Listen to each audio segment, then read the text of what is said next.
Movie की शुरुआत में हमारी हीरोइन जियाजो को दिखाते हैं। जियाजो जब 12 साल की थी तब उसके डैड गुजर गए थे, इसलिए ऐसी सिचुएशन में वो अपने बचपन के घर को सेल करके दूसरी जगह पर रहने जाती है और कुछ सालों बाद वो कहीं पर जॉब कर रही होती है और उसका एम यही होता है कि उसने जो घर को बेचा था, यानी कि अपने डैड के घर को, वो किसी तरह उसको वापस खरीद ले। लेकिन अब उसे जितनी सैलरी मिलती है वो उसके लिए खुद ही कम पड़ती है और उसको अपनी जॉब से खुशी भी नहीं है। अब एक लड़के मिंग को दिखाते हैं जो एक प्रॉपर्टी डिजाइनिंग का काम करता है और अपना बिजनेस स्टार्ट करना चाहता है। वो एक इन्वेस्टर को अपना प्लॉट डिजाइन दिखा रहा होता है, लेकिन वो इन्वेस्टर उसको इग्नोर करके वहाँ से निकल जाता है। फिर रात होती है और मिंग अपने घर में लौटता है और जियाजो भी अपने घर लौट रही होती है। लेकिन इसमें कॉमेडी की बात यह है कि मिंग और जियाजो दोनों एक ही अपार्टमेंट में, यानी एक ही घर में रहते हैं। असल में बात यह है कि मिंग इस घर में साल 1999 में रहता है और जियाजो इस घर में साल 2018 में रहती है। अब आप लोग सोच रहे होंगे कि ये दोनों अलग अलग टाइमलाइन में एक ही घर में कैसे रह सकते हैं। ये सब हमें आगे पता चलेगा। अब देखते हैं कि यहाँ जियाजो नहा रही होती है और उस तरफ मिंग कुकिंग कर रहा होता है। वो बर्तन को सिंक में डालकर वॉश कर रहा होता है। तब जियाजो को उसके बाथटब में कुछ मिलता है और मिंग को उसके सिंक में जियाजो की ड्रेस मिलती है। इसे देखकर दोनों को कुछ भी समझ नहीं आता और वे सोचते हैं कि अचानक उनके घर में ऐसा सब क्यों हो रहा है। लेकिन बहुत थक जाने के कारण दोनों इसके बारे में ज्यादा नहीं सोचते और बेड पर जाकर सो जाते हैं। फिर अगले दिन सुबह मिंग के चेहरे पर जियाजो एक जोर का तमाचा लगाती है। वो दोनों शॉक होकर उठकर देखते हैं तो उन दोनों के कमरे मिक्सअप हुए होते हैं और वो कमरा पहले से भी बड़ा होता है। अब ये सब देखते ही दोनों घबरा जाते हैं। फिर जियाजो मिंग को चोर समझकर वहाँ की चीजों से मारने लगती है और मिंग भी यहाँ वहाँ भाग रहा होता है। तब उन्हें समझ में आता है कि दोनों के कमरे मर्ज हुए हैं। अब मिंग उसके कमरे से विंडो से बाहर देखता है, तब वहाँ बादल छाए हुए होते हैं और यहाँ जियाजो अपने कमरे से बाहर देखती है तो वहाँ तेज धूप होती है। फिर मिंग अपना डोर ओपन करके बाहर जाता है, तब उसे कुछ अलग नजारा नहीं दिखता। वो अब तक साल 1999 में होता है। लेकिन जब जियाजो मिंग के दरवाजे से बाहर देखती है तो वो एकदम शॉक हो जाती है, क्योंकि वो अब तक तो ईयर 2018 में जी रही थी, लेकिन उससे बाहर 1999 के सीन्स दिखते हैं और वो घबरा कर अंदर आती है और डोर लॉक कर देती है। फिर वो अपने कमरे के दरवाजे को खोलकर देखती है, तब वो फिर से 2018 में आ जाती है। लेकिन अब ये देखकर मिंग बड़ा ही हैरान हो जाता है, क्योंकि वो अब तक 1999 में जी रहा था और अब 2018 में टेक्नोलॉजीज और भी एडवांस हो गई होती हैं। फिर दोनों घबरा कर अंदर जाकर डोर लॉक कर देते हैं। फिर वे दोनों समझ जाते हैं कि दोनों एक ही अपार्टमेंट में अलग अलग टाइमलाइन में जी रहे हैं। तब जियाजो मिंग के चेहरे पर एक और तमाचा लगाती है और मिंग उसे इसका रीजन पूछता है। तब वो कहती है कि ये सपना है, ये सच में जानने के लिए मैंने तुम्हें तमाचा मारा। फिर मिंग कहता है कि इस तरह लड़ते रहने से कुछ नहीं होगा, क्यों ना हम इन दोनों दरवाजों को एक साथ ओपन करके देखें कि क्या होता है। फिर वे दोनों जाकर अपने साइड वाले डोर्स को एक साथ खोलने की कोशिश करते हैं, लेकिन उस समय उन दोनों के कमरे फिर से मर्ज होने लगते हैं। तब वे समझ जाते हैं कि दोनों दरवाजों को एक साथ खोला नहीं जा सकता। अब जियाजो को याद आता है कि 1999 में उसके डैड जिंदा थे, इसलिए वो मिंग से कहती है कि तुम अपने साइड का दरवाजा खोलकर मुझे तुम्हारे टाइमलाइन में ले लो, क्योंकि मुझे मेरे डैड से मिलना है। और मिंग भी उसे वहाँ ले आता है। अब 1999 में आते ही जियाजो उसके डैड से मिलने के लिए बहुत ही खुश है और भागकर जा रही होती है, लेकिन वहाँ पहुँचते ही वो देखती है कि उसके डैड ऑलरेडी 10 साल के जियाजो के साथ खेल रहे हैं। अब ये देखकर जियाजो बड़ी इमोशनल हो जाती है और वो उनसे मिलने के लिए तेजी से उनके पास जाने लगती है और तभी अचानक उनके सराउंडिंग्स में एक अर्थक्वेक आता है और तेज हवा भी आने लगती है, जिसके कारण वो अपने डैड से मिल नहीं पाती। फिर वो गुस्सा होकर फिर से अपने अपार्टमेंट में लौट आती है। अब मिंग उसे कहता है कि जैसे मैं तुम्हें मेरी टाइमलाइन में लेकर गया, ठीक वैसे ही तुम मुझे भी अपनी टाइमलाइन में ले चलो। और तब जियाजो उसे एडवांस लैपटॉप देती है और उस लैपटॉप को देखकर मिंग बड़ा ही सरप्राइज हो जाता है, क्योंकि उसके टाइमलाइन में तो सिर्फ कंप्यूटर्स हुआ करते थे।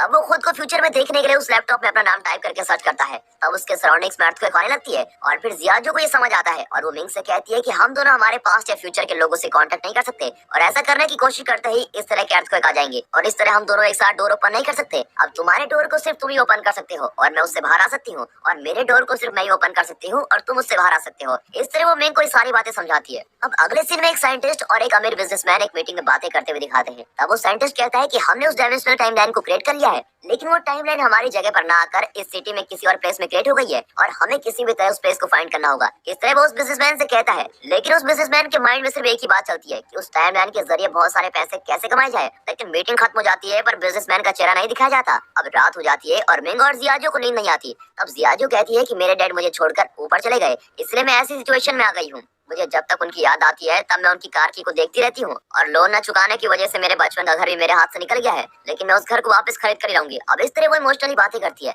फिर सुबह हो जाती है और जियाजो और मिंग दोनों ही अपने टाइमलाइन में ऑफिस के लिए निकलते हैं। असल में जियाजो को एक अमीर आदमी के साथ शादी करनी होती है और इतना ही नहीं, उसकी एक कंडीशन भी होती है कि उससे शादी करने वाला आदमी अगर उसका घर वापस खरीद कर उसको देता है तो ही उससे शादी करेगी। और इसी कंडीशन के साथ वो कई लोगों को डेट भी करती है, लेकिन उसकी इस कंडीशन को कोई नहीं मानता। और ऐसे ही चलते चलते उसे एक दिन अमीर आदमी मिलता है जो उसकी कंडीशन के लिए राजी हो जाता है। लेकिन वो जियाजू से उम्र में काफी बड़ा लगता है और वो बातें भी बड़ी अजीब तरीके से ही करता है। लेकिन वो अमीर होने की वजह से जियाजू भी उससे शादी करने के लिए राजी हो जाती है। फिर वो कहता है कि कुछ ही समय में मैं तुम्हारे घर को खरीद लूंगा और फिर ऊपर से हम दोनों के नाम के नेम प्लेट्स को लगाना होगा, उसके लिए कुछ पैसे लगेंगे और ऐसे छोटे मोटे खर्चे के लिए मैं कैश कैरी नहीं करता, इसलिए अगर तुम्हारे पास कुछ पैसे हैं तो मुझे दे दो। और इसकी बातों में आकर जियाजू भी उसको एटीएम से पैसे निकाल कर देती है। फिर वो कहता है कि मैं पानी की बोतल लेकर आता हूँ, लेकिन काफी देर हो जाती है और वापस नहीं लौटता। और तब जियाजू को पता लगता है कि वो असल में एक चोर था और वो उसके पैसे भी लेकर चला गया। इससे जियाजू बहुत ही अपसेट होती है और पुलिस आकर इन्वेस्टिगेट करने तक वो बैंक के बाहर ही बैठी रहती है। यहाँ मिंग अपने ऑफिस के रेस्ट रूम के अंदर बैठकर ड्रिंक्स ले रहा होता है। तब उस रेस्ट रूम में उस कंपनी का ओनर, उसका मैनेजर जूनी और उसके साथ और एक एम्प्लॉइज, ऐसे 3 लोग आते हैं। तब उनसे ओनर कहता है कि हमें आगे चलकर और भी बिजनेस करना है और इसके लिए मेरे पास बहुत सारे आइडियाज हैं, और ये कहकर चला जाता है। और उसके जाते ही जूनी उस एम्प्लॉय से कहता है कि उस ओनर को धोखा देकर हमें उसके सारे पैसे लेने होंगे और फिर हम उसे बैंक में फंसा देंगे। और इस तरह उस एम्प्लॉय को अपना प्लान बता देता है। तब बाथरूम में दिखाते हैं जहाँ मिंग कुछ गिरा देता है और उसकी आवाज सुनकर जूनी समझ लेता है कि किसी ने उनका प्लान सुन लिया है। फिर वो बाथरूम के पास जाकर झुककर देखता है और मिंग के पैर को पकड़कर खींच लेता है और उसको बाहर निकालता है। फिर मिंग को देखते वो कहता है, अच्छा तुम्हें कोई बिजनेस स्टार्ट करने के लिए पैसों की जरूरत थी ना, उसके लिए मैं तुम्हें बैंक से लोन अरेंज करवा कर देता हूँ, लेकिन तुम मेरी कही हुई बातों को किसी और से नहीं कहोगे। तो मिंग भी कहता है ठीक है, मैं सोच कर बताता हूँ। फिर थोड़ी देर बाद जूनी मिंग को अपने कैबिन में बुलाकर कहता है कि मैं तुम्हें क्यों लोन अरेंज करके दूं, तुमने तो सिर्फ मेरी बात सुनी है लेकिन तुम्हारे पास उसका कोई प्रूफ तो नहीं है, और अब तो मैंने तुम्हें नौकरी से भी निकाल दिया है, तो तुम अब घर जा सकते हो। इस पर मिंग उससे कई बार रिक्वेस्ट करता है और कहता है मैं इस बात को किसी और से शेयर नहीं करूंगा और प्लीज मुझे नौकरी से मत निकालिए, लेकिन जूनी उसकी बातों को इग्नोर करता है और उसे नौकरी से निकाल देता है। यहाँ जियाजू एक ज्वेलरी शॉप में काम कर रही होती है। तब वहाँ उसकी बचपन की बेस्ट फ्रेंड जियाओया आती है और कई सालों के बाद मिलने से वो काफी खुशी से बातें करते हैं। जियाओया ने एक अमीर आदमी से शादी की होती है और ये बात वो जियाजू को बताती है। तब जियाजू भी उससे कहती है कि हाँ मेरे हस्बैंड भी बहुत अमीर है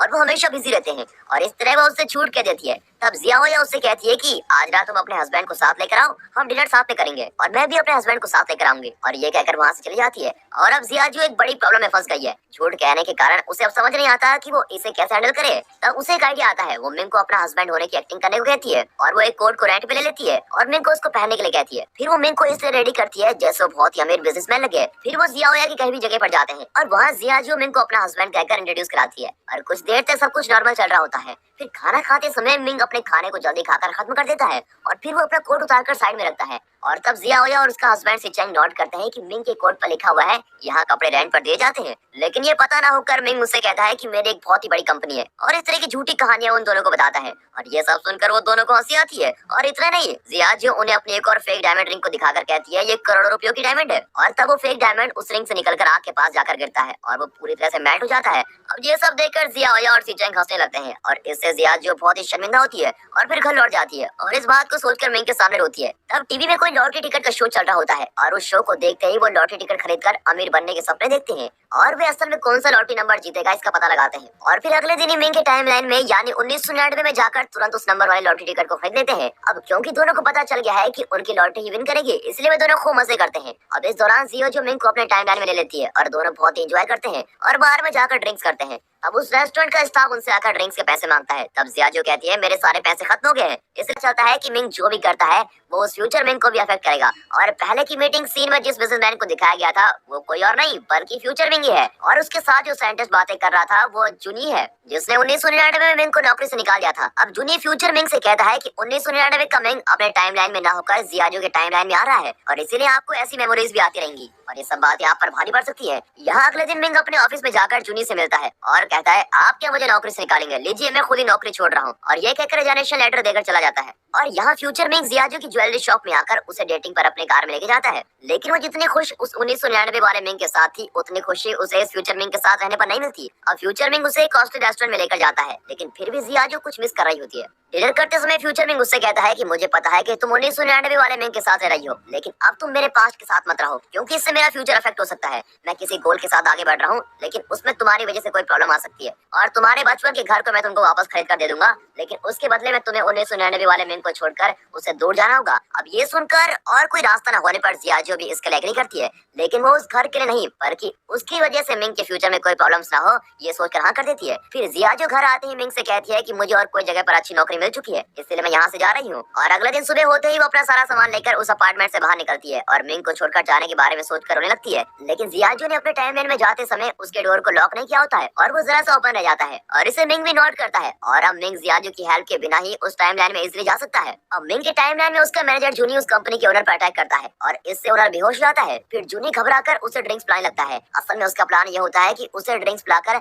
नशे में उसको मारना होगा ताकि लोग समझेंगे कि वो एक एक्सीडेंट से मरा है। अब जियाजो के टाइमलाइन को दिखाते हैं और वो काफी सालों बाद अपने बचपन के घर में लौटी है। तब जियाजो ने जिस पर्स को एक रेस्टोरेंट के स्टाफ को दिया था वो पर्स फ्यूचर मिंग लाकर उसको देता है और तब जियाजो नोट करती है कि मिंग के कोट पर रेंट वाले शॉप का स्टिकर लगा होता है और ये देखते ही वो समझ लेती है कि वो फ्यूचर मिंग नहीं बल्कि 1999 वाला मिंग है और फिर वो दोनों किस करने लगते हैं और जियाजो उससे कहती है कि हमारा सेपरेट होना ही तुम्हारे फ्यूचर के लिए अच्छा होगा, इसलिए आगे से तुम कभी मुझसे मिलने की बात मत करना और उसको ऐसा कहकर भेज देती है। फिर दोनों ही रोने लगते हैं और मिंग सैड होकर अपने अपार्टमेंट में लौटता है और तब उसे जूनी कॉल करके अर्जेंटली एक ब्रिज पर पहुंचने के लिए कहता है। मिंग को कुछ समझ में नहीं आता कि नौकरी छोड़ देने के बाद भी जूनी उसको क्यों बुला रहा है। असल में जूनी ने मिंग को इसलिए बुलाया होता है क्योंकि उसे ओनर को मारने के लिए उसकी हेल्प की जरूरत थी। वो उसे कहता है कि हम इसे अब मार देंगे लेकिन ये एक एक्सीडेंट लगना चाहिए, लेकिन मिंग को ऐसा नहीं करना होता है और वो जूनी को लाख समझाता है कि ऐसा मत करो, ऐसा करना गलत है, लेकिन जूनी उसकी बातों को इग्नोर कर देता है। और तब मिंग कुछ बातें रियलाइज करता है कि 1999 में फ्यूचर मिंग और जूनी ने मिलकर उस ओनर को मार दिया था और इसी वजह से मिंग को मैनेजर की पोस्ट मिली थी और इस तरह से वो इतना अमीर बन गया था।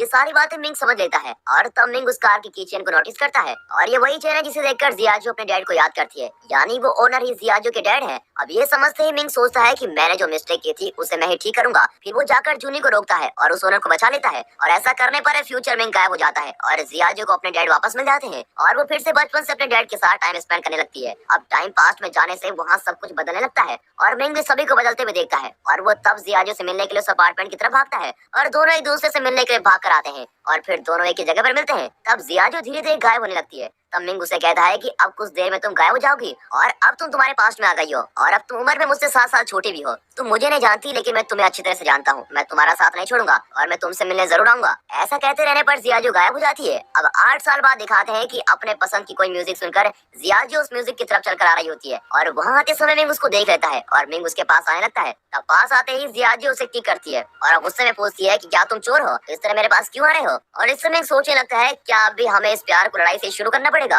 और दोस्तों इसी के साथ ये मूवी यहाँ पर खत्म होती है।